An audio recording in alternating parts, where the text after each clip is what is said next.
CSK ஜெயிக்குமா, ஜெயிக்கிற அளவுக்கு team இருக்கா? உண்மையாக சொல்லணும்னா அது கொஞ்சம் சந்தேகம் தான். என்ன பேட்டிங் சொல்கிற மாதிரி நீங்கள் பேட்டிங் எக்ஸ்ப்ளோசிவ் பேட்ஸ்மேன் ரொம்ப கம்மியாக இருக்குது. சிவம் துபே ஒருத்தர் தான் இருக்கார். சிஎஸ்கே பொறுத்த வரைக்கும் ஃபாஸ்ட் பவுலிங் யூனிட்டுங்கிறது இப்போ நீங்கள் வந்து எல்லிசன் வந்து நீங்கள் வந்து ஃப்ரண்ட் லைன் ஒரு நியூ பால் கொடுத்து போடக்கூடிய ஒரு பவுலரை பார்க்கக்கூடாது. அவரை நீங்கள் எங்கே பார்க்கணுன்னா பிரேவா இடத்துக்கு பார்க்கணும். சிஎஸ்கேட்ட பெரினியல் ப்ராப்ளம் தோனி கேப்டன்சி ப்ராப்ளம்னு சொல்கிறத விட அவங்களோட ஸ்ட்ராட்டஜி எப்படின்னா ஒரு ஆரம்பிச்சாங்கன்னா 11 அப்படியே அதே தான் ஆல்மோஸ்ட் மோஸ்ட் ஆஃப் த டோர்னமெண்ட்டில் போயிட்டே இருப்பாங்க. பெருசாக ஃப்ளெக்சிபிளாக சேஞ்ச் பண்ண மாட்டாங்க. வெரஸ் இப்போது ருத்ராஜ் கேப்டன்சியில் அந்த ஒரு பாசிபிலிட்டி இருக்குது. எம்எஸ்டி எப்படி ஆடுவார், இந்த வருஷம் என்ன ஃபார்மில் இருப்பார், போன வாட்டி மாதிரி தான் கடைசி 6 பால் 12 பால் 8 பால் அது ஆடுவாரா என்னன்னு தெரியல. அது கூட எந்த அளவுக்கு சக்ஸஸ்ஃபுல் ஆடுவார்னு நமக்கு தெரியாது. எல்லா மேட்சும் ஆடுவாரா தெரியாது. அப்படிப்பட்ட ஒரு சுச்சுவேஷன் இருக்குது. கலீல் அகமது கூட நீங்கள் வந்து கிட்டத்தட்ட ஒரு ஷார்ட் ஆஃப் சிராஜ் மோல்டு. அவருக்கு வந்து ஒரு ஸ்பெல்லாம் பிரமாதமாக வரும் அவரோடது. பட் கன்சிஸ்டன்சி நீங்கள் பார்த்தீங்கன்னா கலீல் போலிங்கில் கொஞ்சம் கம்மி தான். தோனி கேப்டன்சியில் சம்டைம்ஸ் பெருசாக ஒத்து வராத ஃபேக்டர் என்னன்னா ஒரே டீமை எந்த கண்டிஷனாக இருந்தாலும் சரி அவர் வச்சிருந்தா அந்த டீம் தான் வேறு யாருமே உள்ளே வர முடியாதுங்கிற மாதிரி இருந்தது இல்லாமல் கொஞ்சம் ஃப்ளெக்சிபிளாக இருந்தால் பெட்டராக இருக்கும் அவங்களுக்கு. Shivam Dube is the only explosive batsman CSK has. அதனால் அவரை நம்பி தான் இருக்கோம். நாக் அவுட்டில் வந்துடணும், நாக் அவுட்டுக்கு வந்துட்டாங்கன்னா அதுக்கப்புறம் என்ன வேணா ஆகலாம். முக்கியமான ஒரு குறிக்கோள் வந்து நாக் அவுட்டுக்கு வரணுங்கிறது தான். டாப் வின்னிங் டீமாக என்னங்கிறது கொஸ்டினபிள். சிஎஸ்கேக்கு போன வருஷம் நல்லா கான்ட்ரிபியூட் பண்ண லேட்டஸ்ட் ஸ்டேஜில் நல்லா கான்ட்ரிபியூட் பண்ண சாண்ட்னர் இல்லை. பேட்டிங்னு நீங்கள் போனீங்கன்னா யூஸ்வலாகவே ஒரு சின்ன ஒரு வீக் லிங்க் வந்து சுரேஷ் ரெய்னா போனதுக்கப்புறம் சிஎஸ்கேல அது இருந்திருக்கு. பஞ்சாப் ஃபாஸ்ட் பவுலர் இருக்காரு, அவர் வந்து சிஎஸ்கே ட்ரைனிங் கேம்ப்லேயே ட்ரெயின் ஆனவர். ஓவராலாக நீங்கள் சிஎஸ்கே எடுத்து பார்த்தீங்கன்னா நம்ம சிஎஸ்கே என்ஜாய் பண்ணலாம், டிராஃபி அடிக்கிறது கஷ்டம் தான்.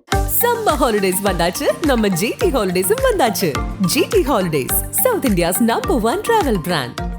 முதுகு வலியா, மூட்டு வலியா, கை கால் நீட்ட மடக்க இயலாமையா, அறுவை சிகிச்சை இல்லா குணம். டாக்டர் ஸ்ரீவர்மாஸ் பிசிஆர் மகாராஜா தைலம். எல்லாருக்கும் வணக்கம் சார். வணக்கம் ஐபிஎல் ஃபீவர் ஸ்டார்ஸ். உலகத்தோட ஒன் ஆஃப் த பெஸ்ட் லீக்னு சொல்லலாம் ஐபிஎல். 22 ஸ்டார்ட் ஆகுது. முதல் மேட்ச் சன்ரைசர்ஸ் அண்ட் கொல்கத்தா, அடுத்த match Mumbai versus Chennai. So வந்து எப்பயுமே நம்மளோட எல்லோ ஆர்மி சிஎஸ்கேலேருந்து ஆரம்பிப்போம். மொதல் கொஸ்டின் உங்கள்கிட்ட இருந்து ஆரம்பிக்கிறேன் சார். சிஎஸ்கே இந்த தடவை ஒரு பெரிய சோக் எடுத்திருக்காங்க, ஸ்பின் சோக். நூர், அஸ்வின், ஜடேஜா இதில் ஸ்டார்ட் பண்ணலாம்னு நினைக்கிறேன். ஏன்னா சென்னை கிரவுண்டில் அந்த எப்படி அவங்க 3 பேர் போடுவான்னு தெரியும். 10 crores சிஎஸ்கே ஒரு ஸ்பின்னர் எடுத்திருக்கான்ற ஒரு ஹிஸ்ட்ரி படைச்சிருக்காங்க. எப்படி இருந்துச்சு அந்த 3 பேரை எடுத்தது? அந்த 3 பேர் எப்படி ஹெல்ப் பண்ண போகிறாங்க சென்னையோட வின்னுக்கு? ஸோ இதில் ப்ரூவன் ஸ்பின்னர் வந்து ரவீந்திர ஜடேஜா ஏற்கனவே சிஎஸ்கேக்கு ஆடிட்டே இருக்கார். அஸ்வினோட நம்ம கெப்பாசிட்டி நல்லாவே தெரியும். அதுவும் இப்போ ரொம்ப ஃபயரில் வேறு இருக்கார். ரிட்டையர் ஆகிட்டு ஏற்கனவே சொல்லிட்டாரு, என்னால் முடிஞ்ச வரைக்கும் மேக்ஸிமம் நான் சிஎஸ்கேக்கு T20க்கு ஆடுவேன்னு. அவரோட எபிலிட்டி நமக்கு நல்லாவே தெரியும். நல்ல வேரியேஷன்ஸ் கொடுப்பார். செப்பாக்கு ஒரு ஹோம் கிரவுண்டு, அவங்களுக்கு எல்லாமே அவருக்கு தெரியும். Noor Ahmad always unknown commodity, நல்லா ப்ரூவ் பண்ணியிருக்காரு. ஸ்டார்டிங்லேயே வந்து ஒன்றும் இதில் கண்டிப்பாக அது ஒரு நல்ல ஒரு ஃபேக்டராக தான் இருக்கும். செகண்ட், இந்த 3த்துல 2 பேர் வந்து பேட்டிங்கும் ஆடுறாங்க இருக்கு. பார்த்தீங்கன்னா ரவீந்திர ஜடேஜா இன்னும் டாப் ஆர்டர். ஏன்னா லாஸ்ட் டைம் வின் பண்ணி கொடுத்தது ஒரு 2 சீசன்ஸ்லாம் பார்த்தீங்கன்னா பேட்டிங்கில் அவர் வின் பண்ணி கொடுத்தாரு. அஸ்வின் ஆல்வேஸ் திடீர்னு வந்து மிடில் ஆர்டரில் வந்து நிறைய ட்ரிப் அகேன்ஸ்ட் சிஎஸ்கே அடிச்சு கொடுத்து ஜெயிச்சு கொடுத்துருக்காரு. ராஜஸ்தானுக்குலாம் ஞாபகம் இருக்கும்னு நினைக்கிறேன் உங்களுக்கு. அந்த ஆஸ்பெக்டில் பார்த்தீங்கன்னா அஸ்வின் பேட்டிங்கும் ஆடுவார். ஸோ இவங்களோட எக்ஸ்பீரியன்ஸ் வந்து கண்டிப்பாக ரொம்ப ரொம்ப யூஸ்ஃபுல்லாக இருக்கும், எஸ்பெஷலி ரவீந்திர ஜடேஜா அண்ட் ரவிச்சந்திரன் அஸ்வின். அதனால் கண்டிப்பாக இது ஒரு பாசிட்டிவ் சைன் தான். அகெயின் T20 கிரிக்கெட்டில் அந்த டேல என்ன எப்படி பெர்ஃபார்ம் பண்ணுறாங்கன்றது ரொம்ப ரொம்ப important. Sir already yellow colour shirt தொடங்கிட்டீங்களா சிஎஸ்கேக்கு சப்போர்ட் பண்ணுறேன்? ஓகே சார், இன்னும் வந்து அந்த சிஎஸ்கேவோட இந்த வருஷம் அதிக தமிழ்நாடு பிளேயர்ஸை சிஎஸ்கே எடுத்திருக்கு. ரொம்ப வருஷத்துக்கு அப்புறம் நிறையா தமிழ்நாட்டு பிளேயர்ஸ் இருக்காங்க. அதுக்கப்புறம் ஒன்று உங்கள்கிட்ட கேட்கணும்னு நினைக்கிறேன். CSK can win the title இந்த வருஷம் உங்களால் நம்ப முடியாது. ஏன்னா ஒரு எக்ஸ்ப்ளோசிவ் பேட்டர்ஸ் இல்லாமல் இருக்குது அந்த இதில். துபைக்கு அப்புறம் ஒரு எக்ஸ்ப்ளோசிவ் பேட்டர்ஸ் லைக் நம்ம பொலாட், பிராவோ மாதிரி ஒரு பிளேயர்ஸ் தவிர இல்லை. அது எப்படி இருக்குது சார்? ரொம்ப ரொம்ப very very very tricky and important question கேட்டிருக்கீங்க. சிஎஸ்கே ஜெயிக்குமா, ஜெயிக்கிற அளவுக்கு டீம் இருக்கா அப்படின்னு கேட்குறீங்க. என்ன உண்மையாக சொல்லணும்னா அது கொஞ்சம் சந்தேகம் தான். என்ன பேட்டிங் சொல்கிற மாதிரி நீங்கள் பேட்டிங் எக்ஸ்ப்ளோசிவ் பேட்ஸ்மேன் ரொம்ப கம்மியாக இருக்குது. சிவம் துபே ஒருத்தர் தான் இருக்கார்.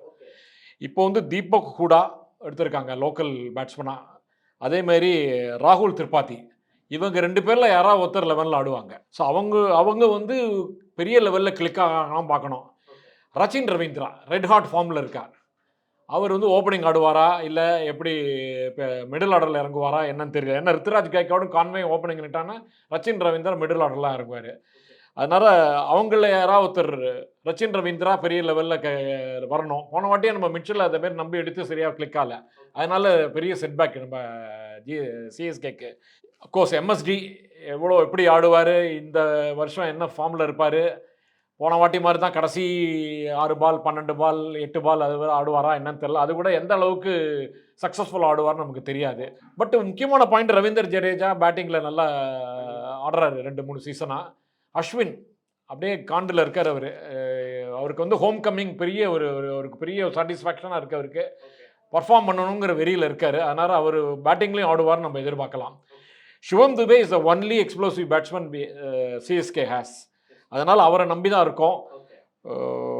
அஃப்கோர்ஸ் நாக் அவுட்டுக்கு வந்துட்டாங்கன்னா அதுக்கப்புறம் என்ன வேணா ஆகலாம். முக்கியமான ஒரு குறிக்கோள் வந்து நாக் அவுட்டுக்கு வரணுங்கிறது தான். They are not a bad team, but top winning டீமாக என்னங்கிறது கொஸ்டினபிள். சார் உங்கள்கிட்ட கேட்கணும்னு நினைக்கிறேன். ஃபாஸ்ட் பவுலிங் எப்பயுமே வந்து அந்த சிஎஸ்கேக்கும் ஃபாஸ்ட் பவுலிங்க்கும் அவ்வளோ பெட்டராக இருந்ததில்லை. ஏன்னா எப்பயுமே துஷார் தேஷ்பாண்டே, தீபக் சஹர் அது மாதிரி ஒரு பவுலர்ஸை வந்து தான் ரன் பண்ணிக்கிட்டு இருந்தாங்க. இந்த தடவை கலீல் அகமது மாதிரி ஒரு லெஃப்ட் ஆர்ம் ஃபாஸ்ட் பவுலர்கிட்ட போயிருக்காங்க. பத்திரனா எவ்வளோதான் ஒரு பெரிதாக பேசப்பட்டாலும் லாஸ்ட் வருஷமே ஒரு இன்ஜுரி கன்சர்ன் இருந்துச்சு. அவரால் 6 மேட்ச் தான் ஆட முடிச்சு. எக்கனாமி ரேட்டும் அதிகமாக இருந்துச்சு லாஸ்ட் இயர்.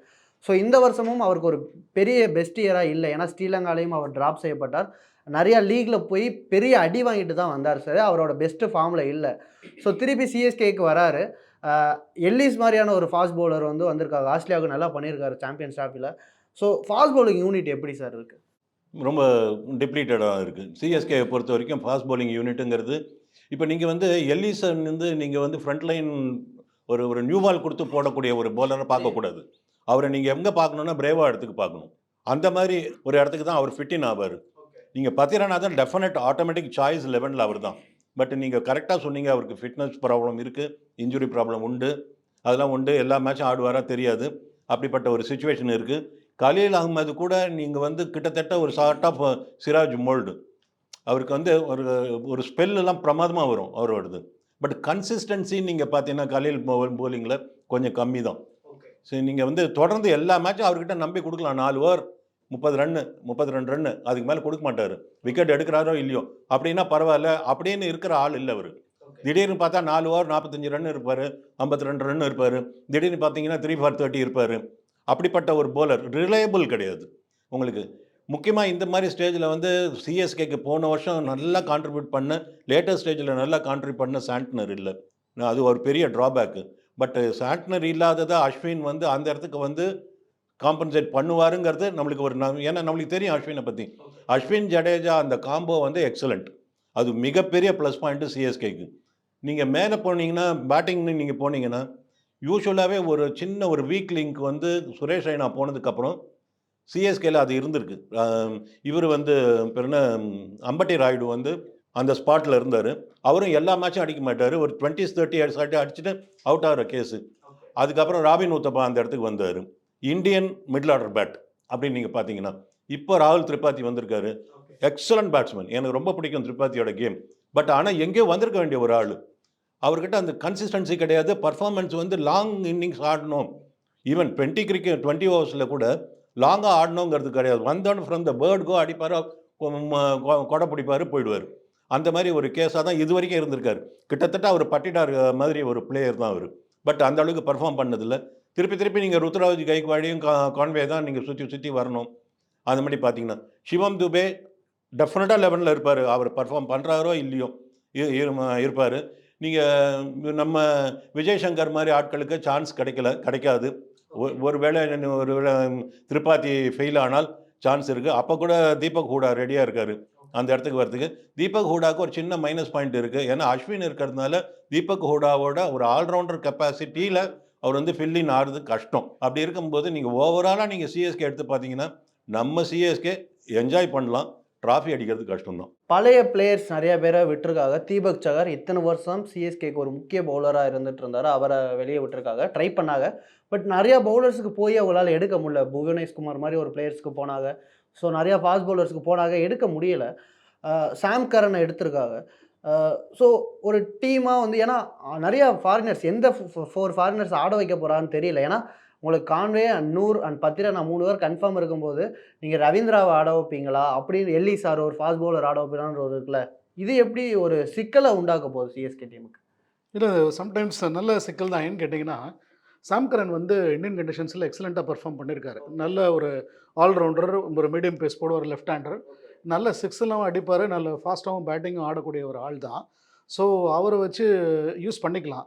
சரி, இன்னொன்று சிஎஸ்கேட்ட பெரினியல் ப்ராப்ளம் தோனி கேப்டன்சி, ப்ராப்ளம்னு சொல்கிறத விட அவங்களோட ஸ்ட்ராட்டஜி எப்படின்னா, ஒரு ஆரம்பிச்சாங்கன்னா 11 அப்படியே அதே தான் ஆல்மோஸ்ட் மோஸ்ட் ஆஃப் த டோர்னமெண்ட்டில் போயிட்டே இருப்பாங்க. பெருசாக ஃப்ளெக்சிபிளாக சேஞ்ச் பண்ண மாட்டாங்க. வெராஸ் இப்போது ருத்ராஜ் கேப்டன்சியில் அந்த ஒரு பாசிபிலிட்டி இருக்குது. ஆன் த டே கண்டிஷன்ஸை பார்த்து, ஏன்னா இப்போ வந்து எதுவுமே இங்கே ஆட போகிறதில்ல, எல்லாமே நியூட்ரல் வென்யூஸ் தான் ஆட போகிறோம். அந்த கண்டிஷன்ஸை பார்த்து கொஞ்சம் இப்போ பிச் வந்து சீமஸ் அசிஸ்டன்ஸ் இருந்ததுனாக்கா சாம் கரனுக்கு சான்சஸ் நிறைய கொடுக்கலாம். 4 பேர் தான் ஆட முடியும். கொஞ்சம் ரச்சின் ரவீந்திரா எப்படியுமே டீமில் இருப்பார். ஏன்னு கேட்டிங்கன்னா, பேட்டிங் கோசரம் கண்டிப்பாக வச்சுப்பாங்க. ஏன்னா is a very good batsman also. So செம்ம ஃபார்மில் இருக்கு. ஆமாம், ஃபார்மும் எக்ஸலண்ட் ஃபார்மில் இருக்கார்.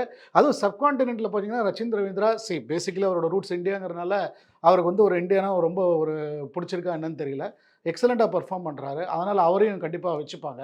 ஸோ இந்த 4 பேர் வச்சுக்கிறதுன்றது அந்த கண்டிஷன்ஸ் தகுந்த மாதிரி அன்றைக்கி தகுந்த மாதிரி பார்த்து பேலன்ஸ், டீமோட பேலன்ஸு இப்போதைக்கு அப்படி தான் பண்ணுவாங்க நான் நினைக்கிறேன். ஏன்னா கொஞ்சம் எனக்கு வந்து ஒரே ஒரு விஷயம் தோனி கேப்டன்சியில் சம்டைம்ஸ் பெருசாக ஒத்து வராத ஃபேக்டர் என்னென்னா, ஒரே டீமை எந்த கண்டிஷனாக இருந்தாலும் சரி அவர் வச்சதுன்னா அந்த டீம் தான், வேறு யாருமே உள்ளே வர முடியாதுங்கிற மாதிரி இருந்தது இல்லாமல் கொஞ்சம் ஃப்ளெக்சிபிளாக இருந்தால் பெட்டராக இருக்கும் அவங்களுக்கு. நிறையா தமிழ்நாடு பிளேயர்ஸை எடுத்திருக்காங்க. ஆண்ட்ரே சித்தார்த் மாதிரி ஒரு வளர்ந்து வர தமிழ்நாடு பிளேயர்ஸ் எடுத்திருக்காங்க.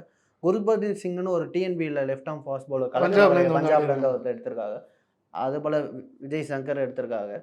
ஸோ தமிழ்நாடு பிளேயர்ஸுக்கு இதுவரை நம்ம ஒரு பெரிய குற்றச்சாட்டாகவே இருந்துச்சு சிஎஸ்கே மேலே. தமிழ்நாடு உண்மையாக இருந்துச்சு, குற்றச்சாட்டு நான் ஒத்துக்கவே மாட்டேன். இப்போ எடுத்திருக்காங்க, ஆட வைப்பாங்களா பிளேயிங் 11ல் யாரையாச்சும் இந்த 3 பேர் 4 பேர்? அஸ்வின் தமிழ்நாடு பிளேயர் இருக்க போறாரு. ஓகே, அவர் ஒரு கேரண்டீடு.